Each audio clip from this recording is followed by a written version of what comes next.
Voilà, mbote na bino balandi ya BM télévision, chaîne na bino ya information, chaîne na bino ya actualité. Quand on a na bino que non, ici c'est l'information en temps réel. Ici c'est l'information fiable. Ici c'est l'information vraie, pe vérifiée. Et raté que tu as une information le kuta, et raté que non, tu as une fake news comme le font les autres. Oh, bazali ko propager, tu bazali ko pe faire information il y a le kuta na matali actualité mboka na biso. Voilà, ici on a mingi ya koyeba ki bozali ebele bolandaka biso partout dans le monde entier sur BM télévision. Kakande na lobaka bino, ne vous fatiguez pas. Si vous n'êtes pas encore abonné, abonnez-vous massivement, partagez nos liens, c'est une façon pour vous de nous soutenir. Bah commentaire na bino tous en mingi besoin pour encore plus que se perfectionner na musala oyo et sengwezara mingi ya koyeba que vous allez ebele ya on a le bino. Merci pour la fidélité, ne vous fatiguez pas, partagez nos émissions, c'est une seule façon pour vous de nous soutenir. Voilà mesdames et messieurs, vous allez vraiment ebele beaucoup landa biso sur BM télévision quand dit dans le baranabino que ici c'est l'information en temps réel. Ah vous allez les ibaya information, ah vous allez information en gros en détail, mais information ils allez solo information il y a le quota théorie bongo vrai. C'est pourquoi moi je toujours dit que faites confiance. Vous ça biso confiance, vous n'avez jamais décidé na ma matali information, ma matali ba sujet d'actualité en boka na biso a en gros en détail. Et surtout que non, vous savez ici il y a beaucoup de gens qui passent pour vous informer. Nous sommes là. Alors cette façon il y a bino ko sala que non toya lisusu toya kayaka chaque fois boso na bino pour vous informer. Et allez à s'abonner, partager parce que tant que vous allez commater, et allez copier sa biso force pour venir encore plus vous informer. Voilà. Davina Kabedi, aujourd'hui je suis encore devant vous pour vous parler de la République démocratique du Congo. Lelo lisusu na yepoto sur la matali ba sujet d'actualité en boka na biso. Vous savez que non, ezaka na sujet moko qui fait débat sur la toile na minute oyo, c'est sujet na matali la situation secrétaire à l'est de la République, précisément na Goma. Ça fait débat et comme ça la base sur la toile, les gens en parlent, mais d'autres bazali ko pesa ba information o ezali soloté, d'autres bazali ko pesa information pour tourmenter la population, pour essayer de distraire la population. Alors c'est pourquoi nous BM télévision nous sommes là pour nous koyeba na kotali sabino oyo ekoleka en détail, pour vous dire rien que la vérité de ce qui se passe au pays, surtout na bino ba bozali libanda ya mboka. Nous sommes là pour vous informer de ce qui se passe au pays. Ezali sujet solo, ezali makambo ya solo topé, ezali lokutate. Voilà, ndena lo bana bino que nous on a que c'est Congo. Tozali sous nesika mususu ya okende te, tozali ne mboka mususu tokoki ko défendre te, tozali te na mboka mususu tokoki oya lobby totemi liboso pour commencer à parler à part les Congo. On a que c'est Congo, on a que notre Congo. Na biso otozali kaka na passeport kamoko tozaka ata tokei lelo ata na lobi lelo ban fala devina je vais voyager, je vais partir à l'extérieur du pays na kotika la kaka congolais, peu importe na kotika la kaka congolaise, peu importe ata lelo na ke Canada, lelo na ke wapi, lelo na ke wapi, na kotika la kaka congolaise. C'est pourquoi on a ces devoirs de venir devant vous pour vous informer de ce qui se passe au pays, pour vous informer de ma tali actualité en mboka na biso. Le Congo nous appartient, on a que si Congo. Ce qui te le beli en goté, n'anjimite que mutoko uta Rwanda pour venir parler, et beaucoup plus. Vous savez que c'est carrément impossible mutoko uta na Rwanda pour ya koloma ma tali mboka na biso pe aloba wezali solo, c'est carrément impossible. C'est pourquoi nous avons ces devoirs aujourd'hui. En tout cas bon, on a été le roi la Davina, on a aujourd'hui. Prenez-moi le coup, les nazali patriotes révoltés de ce qui se passe à l'est de la République. Considérez-moi comme un patriote, comme on a bandé konae, bakole, la bandé konae, bazali ko souffrir, bazali ko se déplacer, nabakan, on a koluka etikanini kimia ezali. C'est pourquoi je suis aujourd'hui devant vous pour vous parler de ça, beaucoup plus de la situation secrétaire à l'est du pays.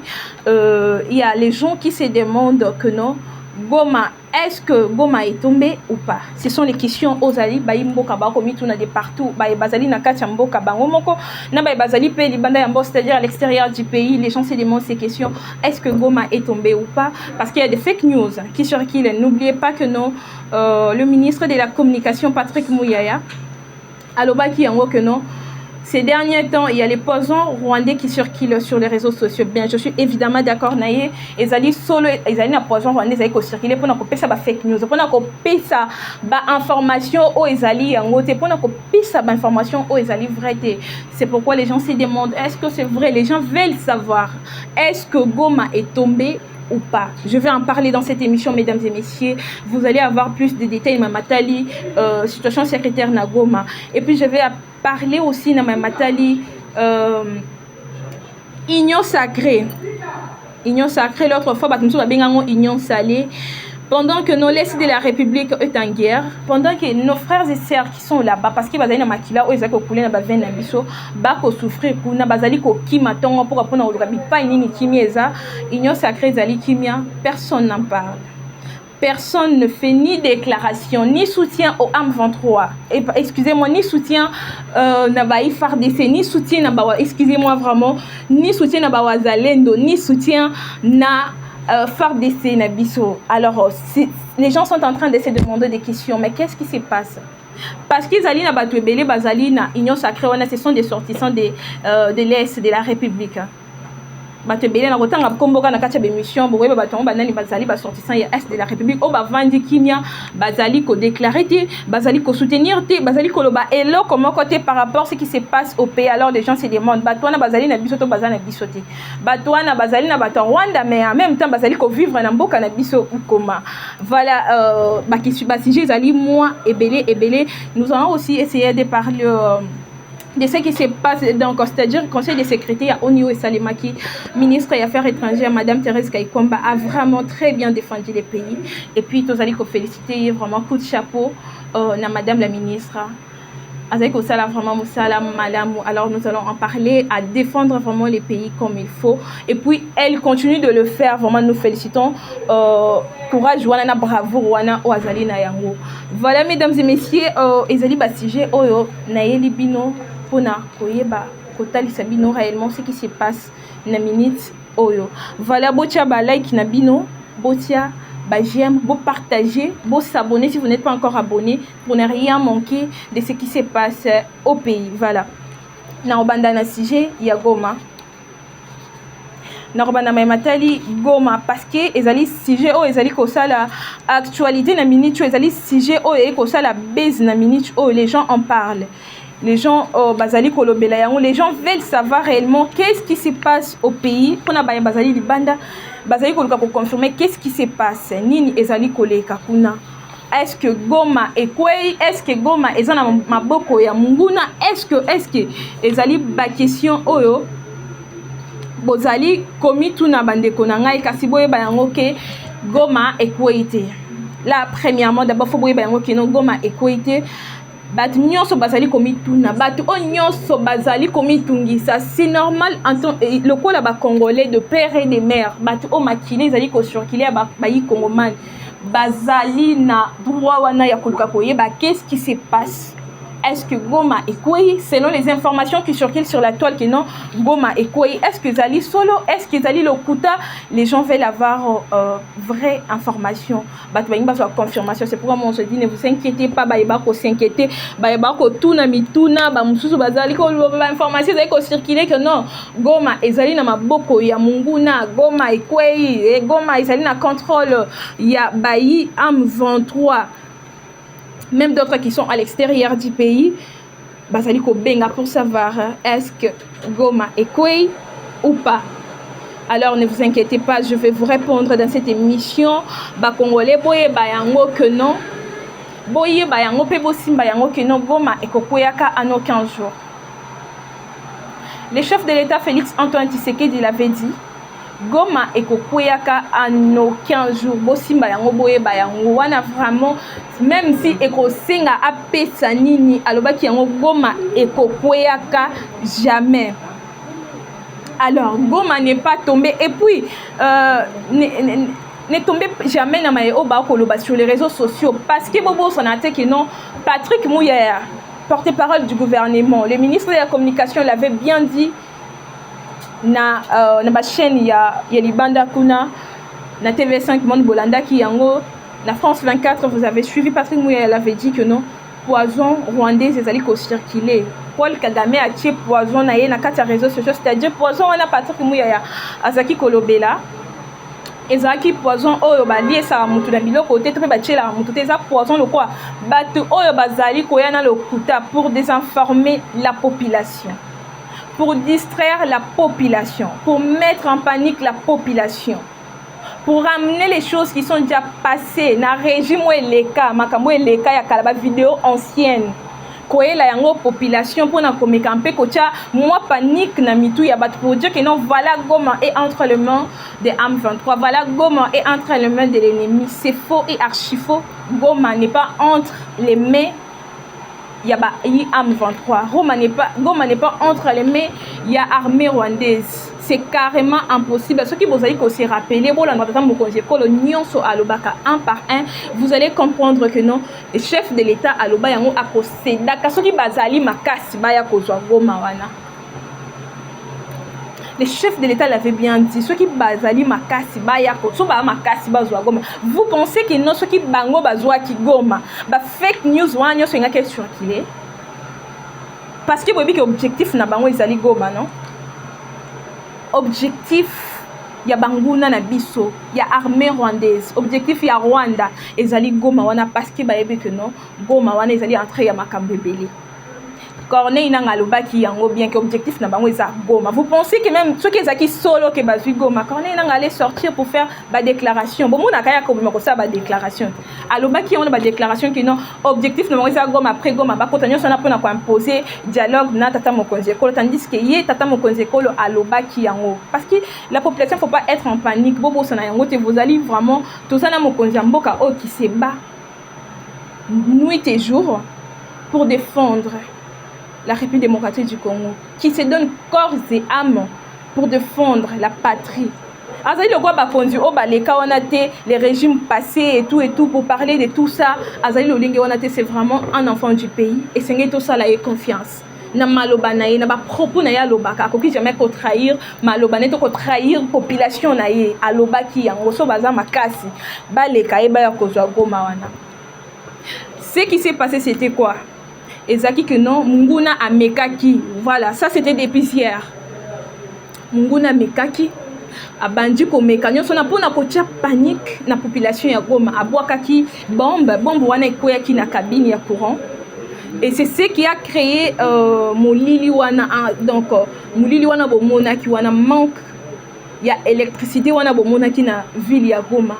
Bombe wana Munguna abwakaki ezaki pona ko pesa population panique, c'est-à-dire population a comme à s'agiter, population a kanisaki non Goma et quoi, population a kanisaki non azali entouré na kati ya maboko ya bayi M23. C'était ça même l'objectif ya bombe wana babwakaki.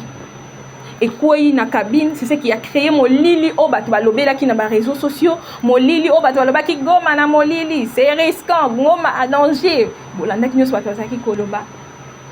Ça fait autant de jours bato bazali na courant te bombe wana Munguna bwakaki yango nde ekreaki panique wana na kati ya population. C'était ça même l'objectif na bango pour ba pisa population panique. C'est pourquoi vous avez vu même il y a eu d'autres personnes qui ont commencé yako se déplacer. Bato mso bandi ko mema biloko na bango, vous avez vu tout ça, ils ont commencé à faire les déclarations bomona ki yango. Objectif na bango ezaki ko sala ko bangisa population, pour faire croire population que non Goma ezali na maboko ya banguna, alors que c'était faux. Alors que c'était faux. Moi, je suis révoltée en tant que Congolaise, de père et de mère. Makila ya bato ba ko souffrir kuna na est de la République, surtout aussi dans mes veines. J'ai ces droits-là. Là où il s'agit que non, ezana elo comment eza louche. Nous avons ces devoirs de venir et puis parler et puis expliquer à la population. Au bazali ko comprendre te. Expliquer à la population au bazali deux fois koyoka ba des informations, ba informations ezali solo te. C'est pourquoi nous avons ces devoirs. Pour l'amour de ce pays qui est la République démocratique du Congo. Pour l'amour de notre pays, la République démocratique du Congo, oyo batike la biso, bakoko batike la biso, c'est pourquoi nous avons ces devoirs de venir. Quand ça ne va pas, quand c'est faux, quand il y a des fake news, ils allaient ça tout pour déstabiliser la population, pour ça la distraction dans la population, pour distraire, tandis que nous, nous allons focus pour soutenir les présidents de la République. Tozali focus pour soutenir FARDC, Bawazalendo. Tozali focus sur ça. Nous les soutenons. Tozali soutenir Bango de loin. Mais tu peux soutenir Bango, tu n'as pas fake news. Pour venir devant les gens. Tu vas voir un Congolais ou Congolaise qui se dit Azaï Congolais pour venir devant les gens. Koloba fake news. Les bosso ya caméra côté sabatu. Makambo ezali solo to ezali le quota pour dire que ne ben voilà goma est tombé. Alors que c'est faux. Ça ce n'est pas être Congolais. Vous allez voir les gens Azaï Koloba les bosso batu pour na koloba information ezali solo. C'est pourquoi nous les vrais, nous qui avons les sang congolais dans nos veines, nous sommes aussi devant Yakoya Bandeko Balandi, Bakongomani Nyonso ya partout dans le monde entier pour vous dire que non, soyez calmes, calmez-vous, dormez si vous pouvez le faire. Tata Mokonzi Kolo Azali Kobunda.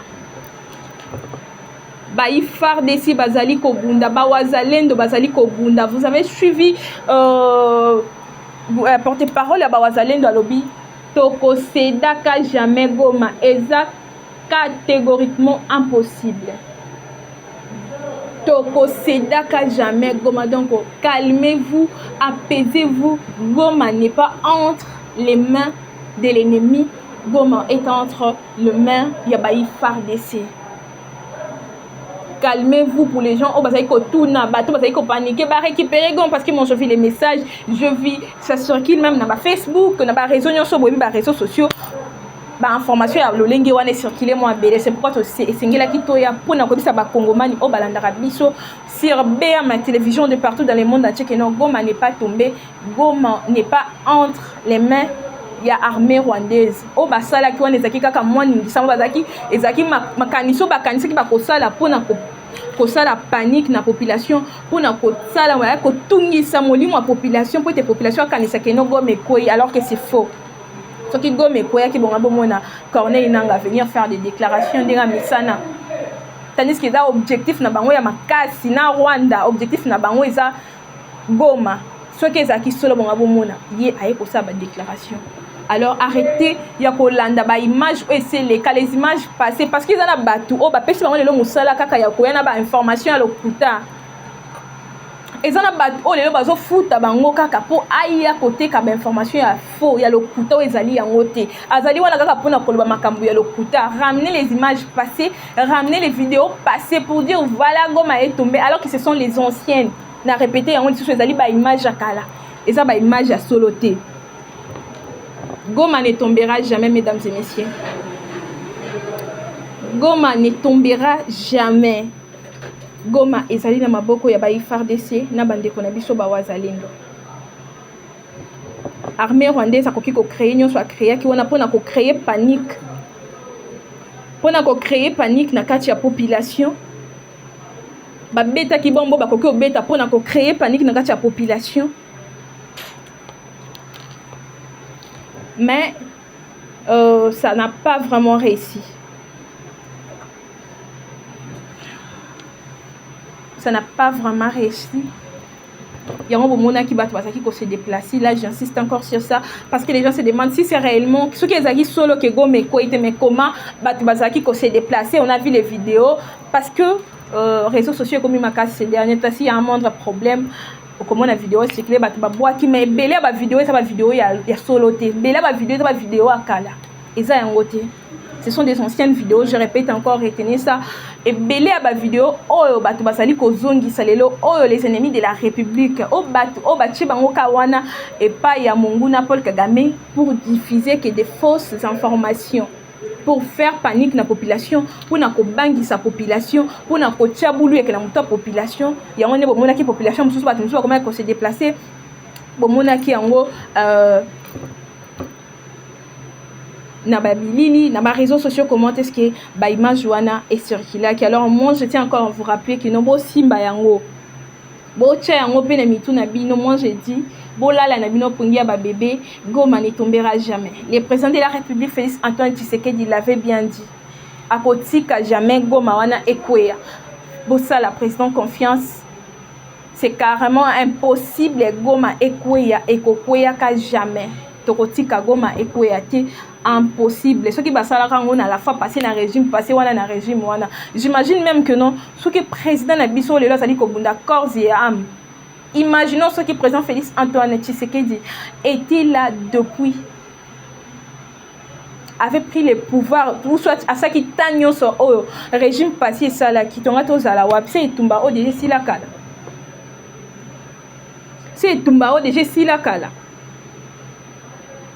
Alors moi je vais encore répéter, calmez-vous, apaisez-vous. Goma n'est pas entre les mains de l'ennemi de la République. Goma est entrant le main il y a ba soldats nabiso, il y a armée nabiso. Donc, arrêtez de suivre les fake news, arrêtez de vous paniquer parce que nous sommes des cas pour créer distraction, pour créer boulou et que nous la population qui non ben voilà. On nous a montré comme koloba comme d'habitude tellement mais ça n'a déjà koya koloba. Même si va vérifier information même si va 8 ans auto sali causer là gouvernement a annoncé ça avait aussi pris du temps que non ba annoncer liwa ya gouverneur wa kufa kikuna. C'est comme ça, vous allez causer la sous-temps pour annoncer, pour vous annoncer quoi, vous attendez qu'on vous annonce quoi, que Goma est impossible, et que quoi y a jamais. Bateau, vous allez causer là vraiment, bah y a causer là, bah on annonce, il y a bongo, c'est raté, c'est quand même impossible.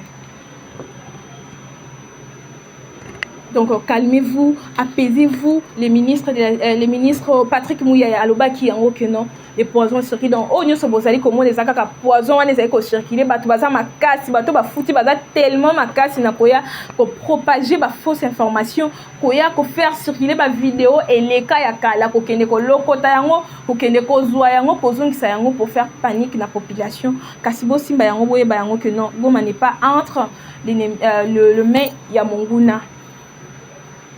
Vous avez vu, on a renforcé l'armée nabiso monaki mituka ba soda ba bakisa ki suma pinga pona ko renforcer ba repousser ki bango et puis vous avez vu chef de l'état asala ki conseil moko extraordinaire.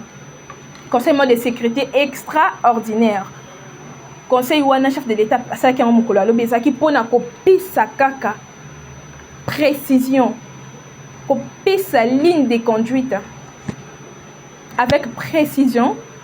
Na rigueur que sengeli ba repousser Munguna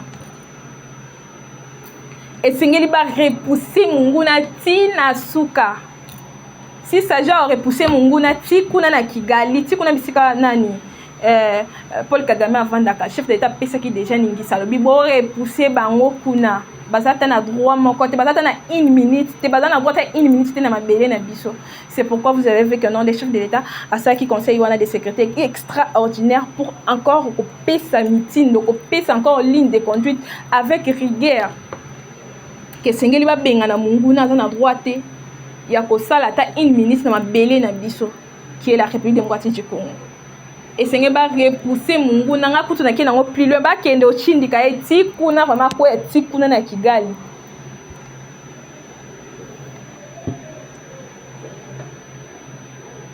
Parce que ba pekisi bango communauté internationale a interpellé cesser les faits bazali ko respecter te. Ça n'est de trop. Ça n'est vraiment de trop. Moi j'avais suivi député national et les gens Tamboualobi Boy. Bon, c'est un atteint de Makamboualobi. Bon, on a ça commentaire. Par rapport à l'agression rwandaise, Azali Kosenga na Assemblée nationale et puis na Sénat de convoquer une session extraordinaire parce que les grandes options politiques dans le moment comme celui-ci passent par les parlements. On ne peut pas faire politique si les pays n'existent plus. Je suis allé plus loin pour demander que chaque province puisse envoyer au moins 200 personnes à Goma pour une grande marche citoyenne afin de dénoncer l'agression dont nous sommes victimes. Député national de Aloba Kiyango. Mais moi je pars encore plus loin que nos constitutions nabiso. Assemblée nationale, nationale, les deux chambres. Bakoki Sangana. Pesi pouvoir pour tata mokonzi pesi tata mokonzi na pouvoir pour déclarer guerre parce que nous sommes maintenant en guerre. Vous avez suivi les porte-parole il y a armée na biso na pot de presse o esaima ki moko alobi na Patrick Mouya o azali pe porte-parole ya gouvernement qui non alobi kala nyoso wana etumbe banda ki te c'est maintenant que non la guerre a commencé. c'est maintenant que la guerre a commencé. Pourquoi pas les deux chambres du Parlement bakoki osangana ndenge constitution na biso actuelle ezali kopesa ningisa wana kino esengeli basangana bapesa pouvoir na tata mokonzi ekolo a déclaré la guerre parce que tozali sous attente. On a déjà déclaré la guerre, les porte-parole ya armée à lobby yango que non. Et si tu déclares guerre et bandit, Kalanyo sont les acquis qui c'est maintenant. Donc je suis d'accord avec le député national et les gens et Singeli, les deux chambres wana sangana. Et Singeli les deux chambres wana sangana ba pesa tata mokonzi. Bokasi wana ya ko déclarer guerre, ba pesa ye pouvoir wana, je suis totalement d'accord. Kasi na matali union sacrée, union sacrée. Les gens se demandent, l'union sacrée calme. Union sacrée zakimi ata motote. Ceux qui tata mokonzi ekolo alobi likambo ya changement, topé révision ya constitution. Tomona ki kaka papa na biso mboso nde ayaki. Vital Kamerhe fait partie aussi de l'Union sacrée. Oazali président de l'Assemblée nationale. Bati, pareillement, Azali na kati l'Assemblée nationale. Et surtout plus que Bango Bazali Koutou ba sorti sans Kivu. Les gens se demandent mais comment ça s'est fait Bango Baya pour ça ba déclaration té. Bazana ngambu nini. Comment ça s'est fait que nos batu Bango ba vanda kaka. Baza ba congolais tout bazali ba congolais au-delà na kozala kati ya union sacrée. Comment ça s'est fait que basala ni déclaration ni soutien na ba FARDC na ba wazali de ba ko bunda kuna déclaration. Donc silence total. Bango moko baza ba sortissant ya est kuna ba baza ba kuna. Comment ça s'est fait ba kozala kimia mo boy. Vous voyez les gens qui sont là, qui se disent qu'ils sont là pour la République, pour travailler pour la République. Est-ce que vous pensez, attitude, est-ce que les gens vont croire que nous pour travailler pour l'intérêt de la population? Tandis que nous sommes tous en un moment à Bitumba. Nous sommes agressés à l'est de la République. Vital Kamerhe, président de l'Assemblée nationale, Bati Lukwebo, Bavandi Kina, Balobailo, Baba membre de l'Union sacrée. Les gens se demandent, c'est-à-dire Rwanda, mais beaucoup comment ça s'est fait? Nous sommes agressés. Bino boya katana soutien. Vous attendez quoi? Ba pesa bino ba mbongo pour boya kosala ba déclaration. Tata mokonzi ko le seigneur bisambo wa pesa bino pour ça ba déclaration.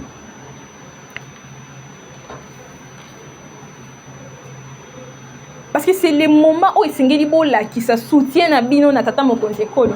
Le président Félix Antoine Tshisekedi azali ko voyager tant pourquoi? Azali ko se débattre, azali ko bima ko kende. Bino bozali kaka wana balobeli comme changement de la constitution, to monika ka papa mboso. Bino bo vandi ki merci silence total. Au juste c'est quoi? Vous êtes là que pour mabumuna bino batata oyo. Bozali wana ka pona mabumuna bino to ndeni batata oyo ezali motuna ba population peuple congolais on a posa koyeba intérêt na bino ezali nini. Vous êtes avec nous ou soit vous n'êtes pas avec nous, répondez-nous. Mais comment ça se fait silence total et ça les mamboy toza agressé Goma maintenant c'est ça ma ki ba boka ki bombe kuna ba fausse information circulaire Goma to ata to monite ni Vital Kamerhe ngana za watekeka batona mibale. Vital Kamerhe Bati Lukwebo personne pour na kobima koloba kosala ni déclaration ni soutien au président de la République Félix Antoine Tshisekedi ni soutien au FARDC. Boza suspect hein ce que tu lobanini ce qui te lobi mon suspect c'est ngé to lobanini boza suspect hein à part suspect to ko tia sous monine à part suspect si vous n'êtes pas suspect to ko tia monine. Le président de la République Félix Antoine Tshisekedi et Sengeli Atala Batunini azali ko travailler na bango. Le pays est menacé. Bango bazolo belo te. Bango bazali ko défendre te. Je ne sais pas, ils attendent kaka ba pesa bango mbongo, to soit ba bimisa mbongo mo pour pas ça ba déclaration.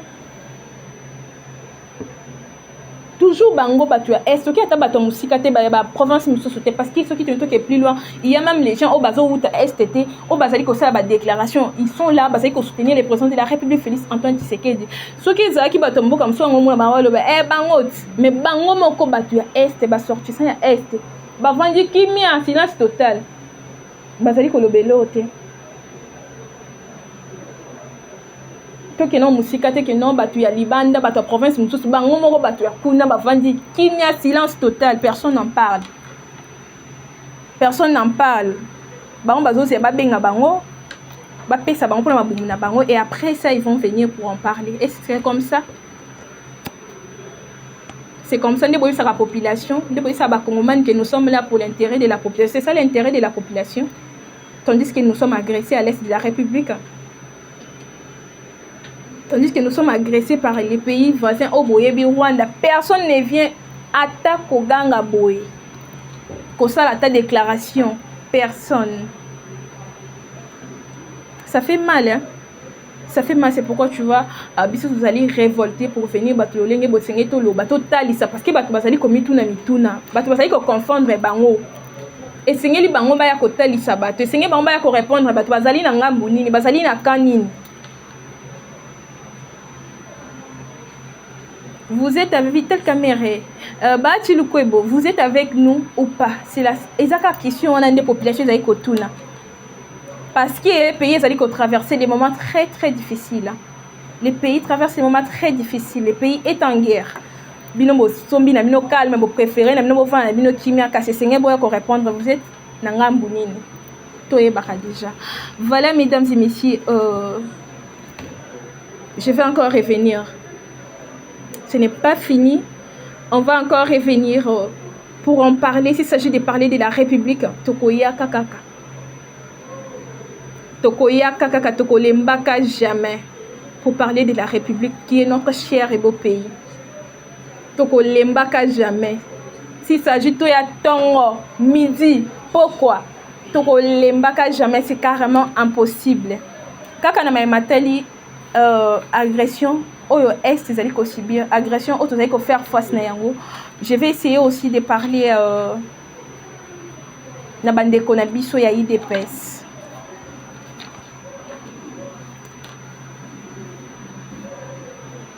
Na komeka kosola na bandeko na biso ya IDPS to pe kotalisa bango. Na minute oyo le pays est agressé. Ce n'est pas le moment ya koye pisaka biso za bato kankuna na kawana tende bolobara wana quand kabuya quand on n'a pas besoin de ça,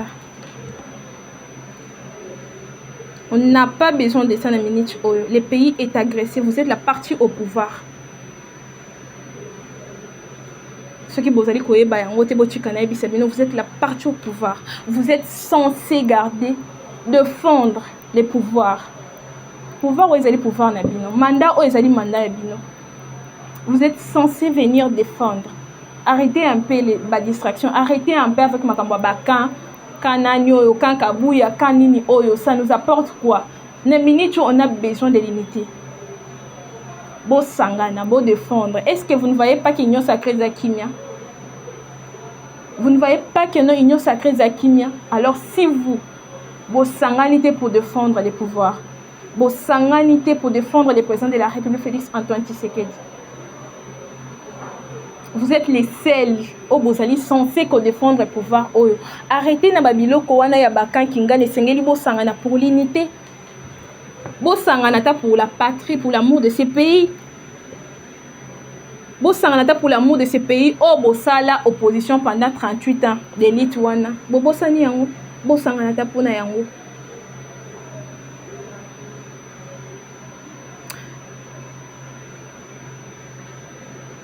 Tshisekedi le père, paix à son âme, aloba kibuya. Pouvoir babati la yango. Boza les miens placés au boyebi yango kino sengeli bobati la pouvoir oyo.